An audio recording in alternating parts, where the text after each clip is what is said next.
So Cindy, thank you for being here and chatting with Thank me. I know you have a lot of wisdom to share with us, and I'm looking forward to it. But Oh first, let boy. me introduce you. Okay. Cindy. Cindy Mitch has spent 25 years as an award-winning journalist and freelance writer, along with 10 years as an on-air broadcaster. She has a listener base of 205,000. She owns and operates the New York City-based indie film festival Art is Alive, now in its sixth year. Congratulations. Thank you. And her digital publication, The Art is Alive magazines, holds 78,000 plus readers after 9 issues. And I'm looking forward so much to hearing about your new investigative series on medical mistreatment and misdiagnosis. Oh my gosh, I can't wait to hear about that. Hurt by Healthcare, which Yeah. is due out on multiple platforms next month. Yeah. So where do you want to start?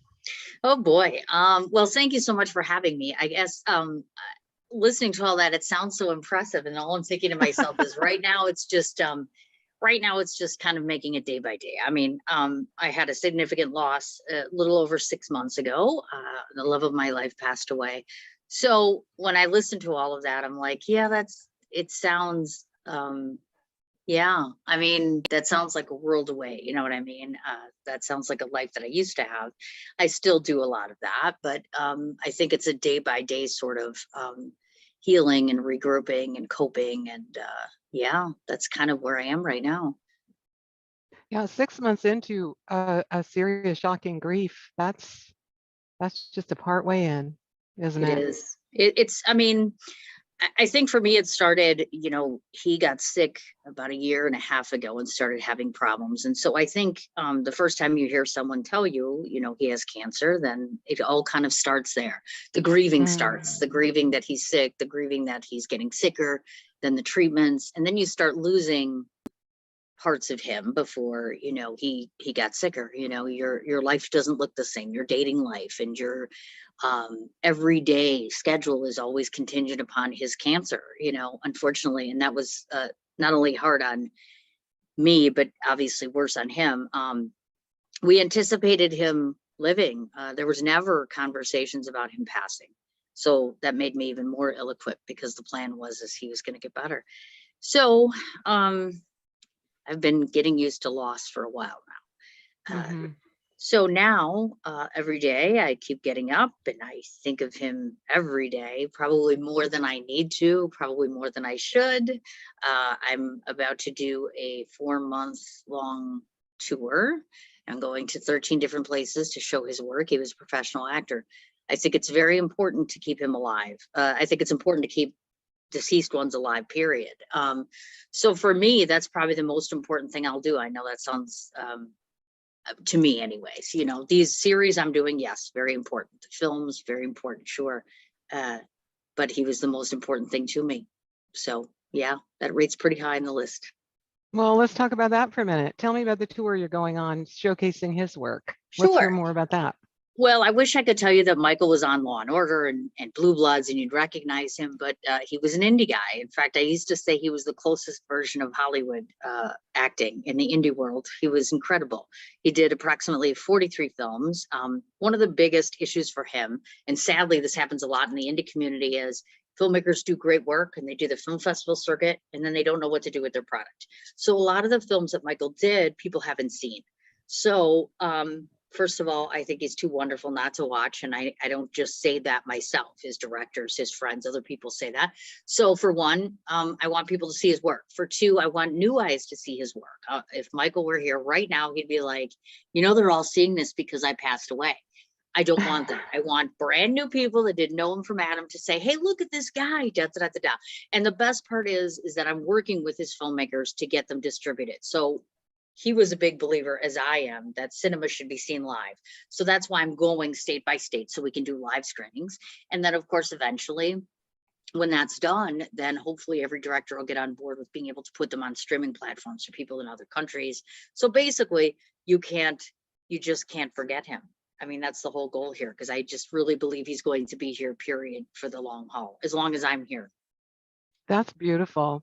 And don't you think that a lot more people are watching movies on their phones, on their laptops, in their homes. I mean, we would love to see it on the big screen, but Yes. hundreds of thousands of people can see it on their tiny screens and still see the Yeah. beauty of his work, and then maybe want to go see it on the big screen too. I hope so. I mean, it's a push to get people to leave their houses, which makes me sad. We were both believers in cinema being a form of art. We used to run a whole film festival together, and we used to show black and white films, only black and white films at this festival. And then when he passed, I thought, this is just not something I should do without him, of course. So yes, I mean, my Mm, hope is I'll just keep pushing people and being like, okay, you should watch him, you should look at him. And it might inspire other people who have lost other people to, do a campaign or figure out something. In my magazine, I allowed 25 people to have their people, like cancer patients living or passed away, to be featured in the magazine. To me, those are real life heroes. They yes. experience far more than we do. So yeah, so I'm using everything I have to make sure that I don't lose him all over again. Yeah, good for you. Thank you. Black and white, black and white films. My kids are 30 years old now. They're around Mhm. the age 30. And when they were little kids, they said, Mom, is this movie so old it's black and white because all the color faded out? I get that though. I have a couple older kids and they're just like, why do you watch that? And I'm like, because it's classic. I just don't think they'll ever appreciate it the same way that we do. That's okay. No, I agree. I remember thinking with my sisters when we were little tykes, it's like, what color do you think that is? I think it's red. Yeah, it's so dark because you can just imagine what the colors are True. when it's in black and white. True. Yeah, yeah. So that's beautiful. Well, one of the things I love to talk to people about is, can you think, and I'm sure that you can you think of a time where you had a certain opinion of something, or you had a very hard and fast held belief, yet something in your life made you change your mind about it, and changing that thought completely changed your life? It's interesting. I was thinking about something today.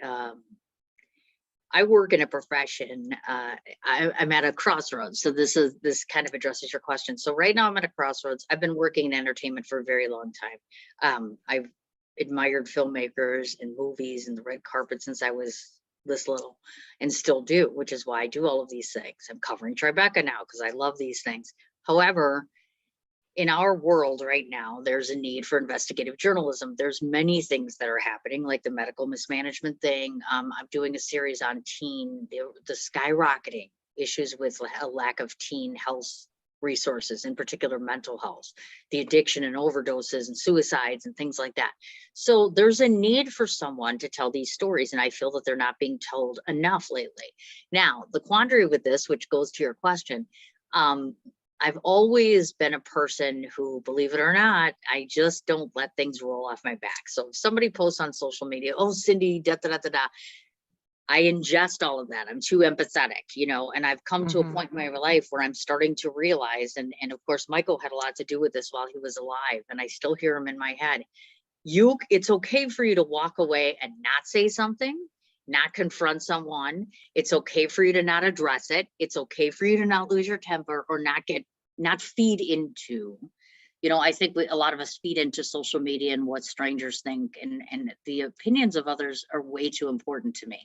And what I'm starting to learn is that you need to walk away from anyone or anything that makes me any less healthy.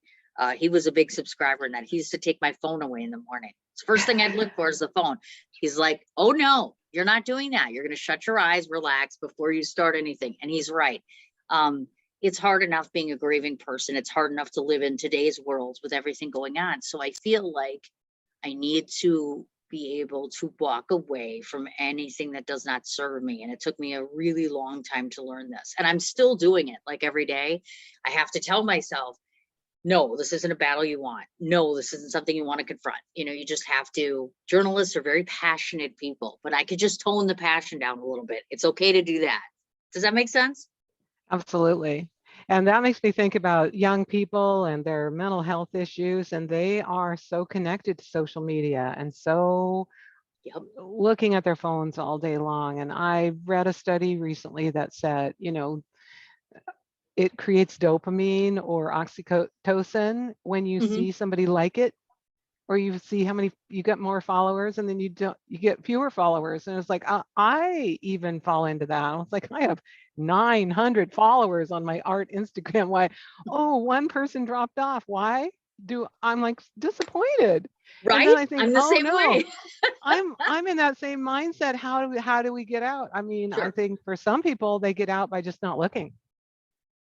And that might be the trick to it, because I used to watch the numbers. I still do. I still watch. I mean, Mm. I'm at almost 5,000 on Facebook, and I still watch, and I do care when people leave, but there's just too much for me to do. There's other things that need my attention far more than social media. So, Yeah. and the opinions of others. And I've earned the right at my age. I've done this long enough where I know what I'm doing. So there's still critics. There's still people who are strangers saying to me, do you know what you're taking on? I'm like, yeah, I get it. Okay. I've been doing this a long time. So you just have to politely be like, listen, that's okay for you to have your opinion. It's okay for me to have mine. I'm just going to keep doing what I'm doing.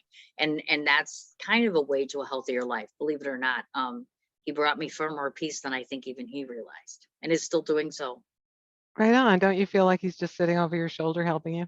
I wish. In fact, I just said the other day to somebody, I'm like, if you knew him, you would know he's a procrastinator. So I've been waiting 6 months for him to haunt me. I say this all the time. I'm like, haunt away.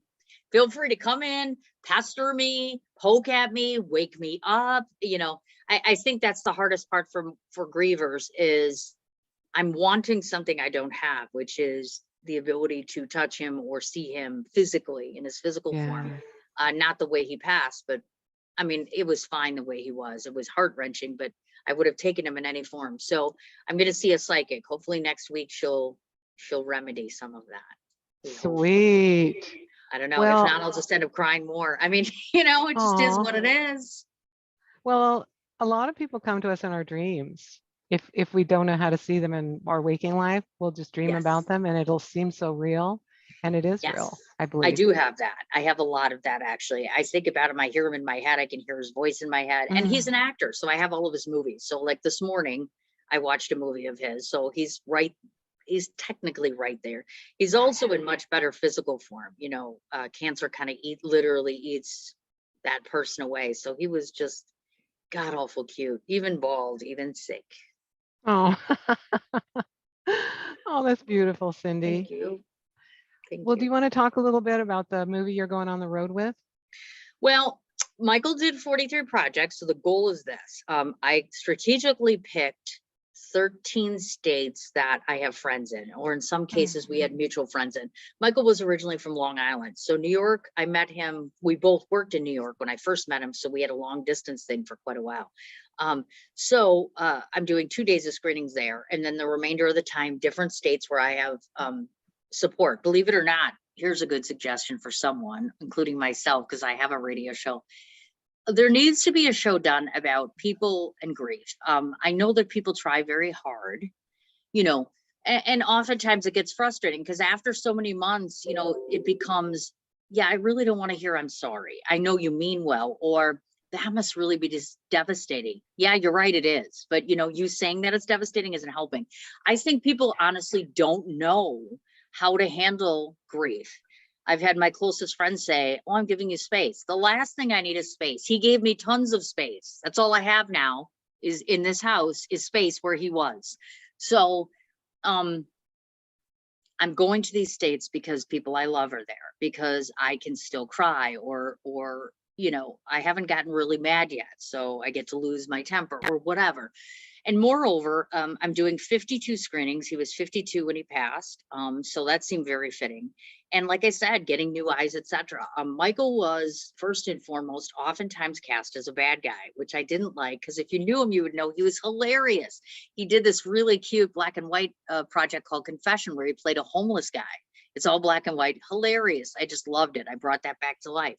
He's played a serial killer a couple of different times. He's slapped women around a couple of times. He's killed a child, on film, I should preface. So he loved being the bad guy because he thought they were more memorable. I think most actors do.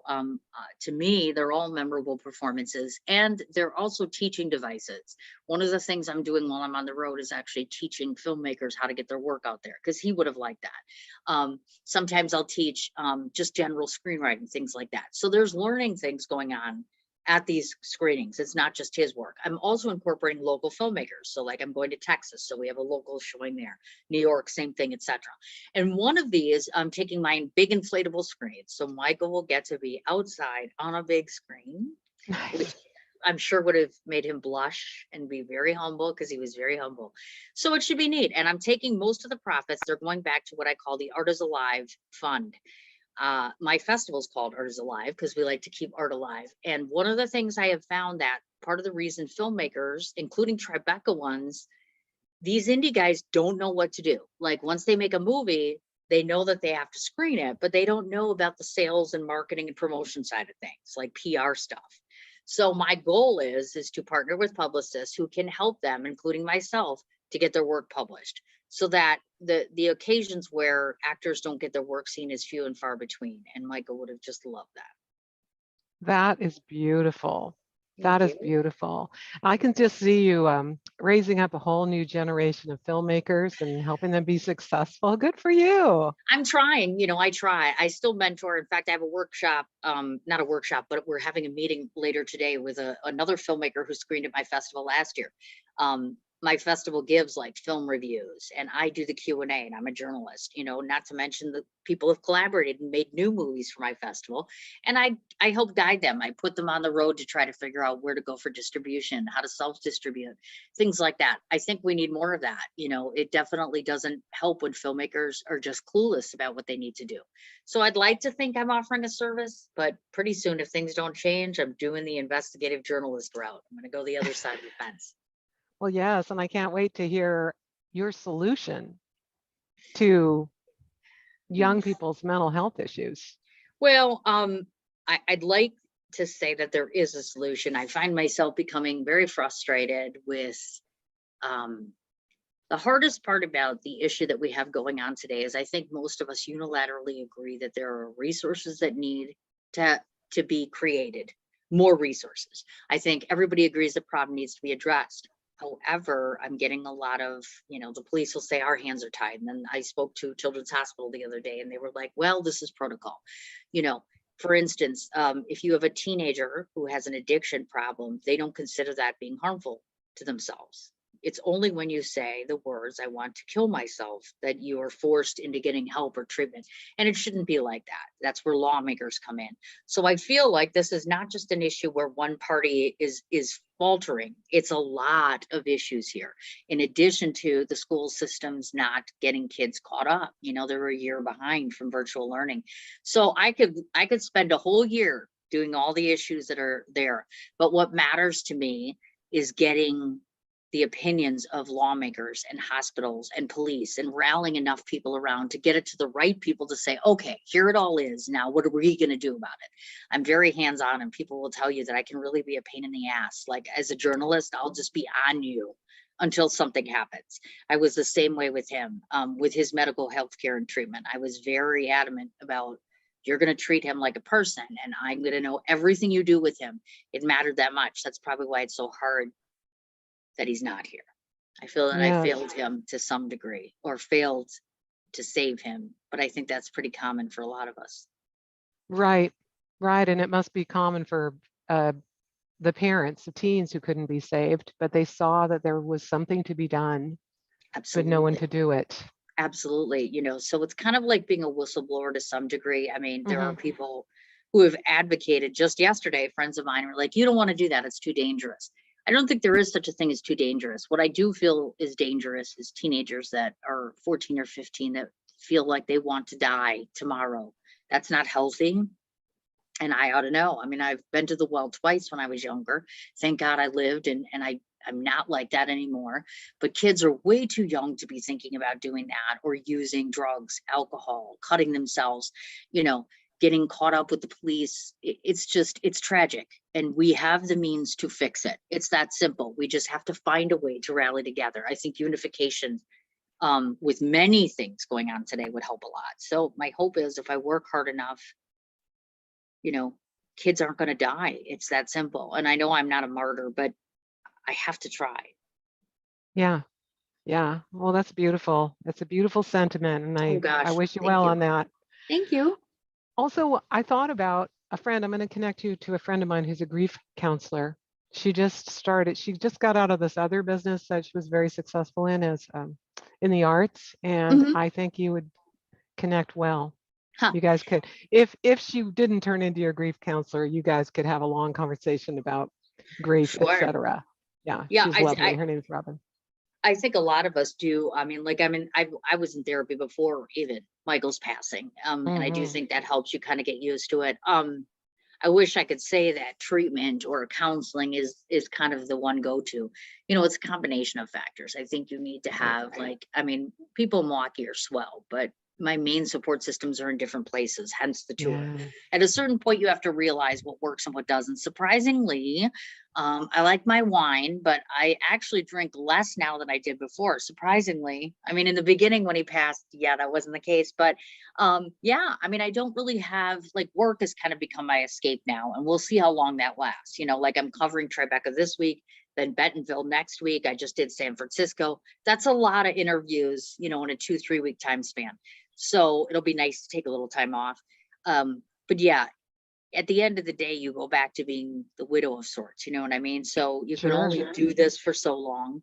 So it's Sure. important to remind myself that before I met him, I buried myself in work. And I doubt he would Mm. want me to do that now. So I'm going to try to find a balance. I think Yeah. it's support and love and care and attention and people checking in and, hey, are you okay? My pulse checkers. Are you alive? Are you okay? No, I'm not, but I'm alive, that sort of thing. So yeah, I guess we'll kind of see how it goes in the next 6 months. Well, yeah, I have a friend who lost her husband of many years, 5 years ago, and she just told me yesterday she went to her doctor. She sat down in the room and just burst into tears. She's like, wow, what's going on? I guess it just keeps hitting me 5 years later. Oh God. So I mostly, hated no, no, I hope mostly not. she's okay, but Sure. that It grief is takes time. always probably still in there.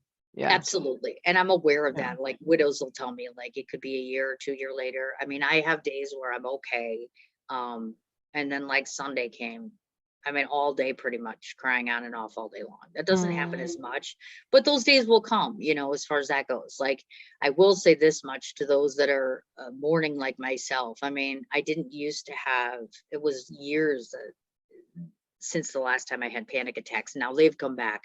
Ailments, I think it's common for a lot of us now. All of a sudden, bones ache and these things are happening, and that sort of stuff. Plus, for me in particular, he was a cancer patient, so it's going to take me a while for me to be able to go to a doctor and say I trust you. And then I mean, I see my doctors, yes, but am I leery? Sure. I'm terrified of medication now. There's a lot of stuff that comes with this. With grief that you aren't prepared for. You think you're okay, and then all of a sudden it hits you, and you're like, oh, this is my life now. So every day I just keep staying busy until one day I feel like whatever this looks like will become my life now, and it'll be okay instead of right now where it just feels like I'm still not okay with me being here and him not. I think that's a yeah, work in progress too. yeah, yeah. Wow. Well, I honor you on your journey in life and your journey in grief because, yeah, part of life is grieving the ones we love that we can't touch anymore. Yeah, you betcha. Hmm. Yeah. Thank you for your time today, Cindy. Of course. I Thank you really for having appreciate me. you. I can't wait to hear more about these indie movies and see one on a screen near me. Are you coming to the Seattle area or the Santa Barbara area? Santa Barbara. Okay, how far is Santa Barbara from either San Francisco or LA? It's north of LA, maybe 100 miles. Okay, that's not too bad. I am going to have a Yeah. screening in either LA or San Francisco. For sure, I know I'm coming to Seattle, but I'll send you the information on that. Cool. And then I'll send you the information about the I'm finishing up the series at the end of the month, and then I'll have it edited. The goal is to Nice. have it released on my birthday, which is July 15th. So I'll keep you in the loop on that too. All right, beautiful, Cindy. I'll look forward to hearing more. And thanks for being Wonderful. here today. Anytime, All dear. right. Have a good day.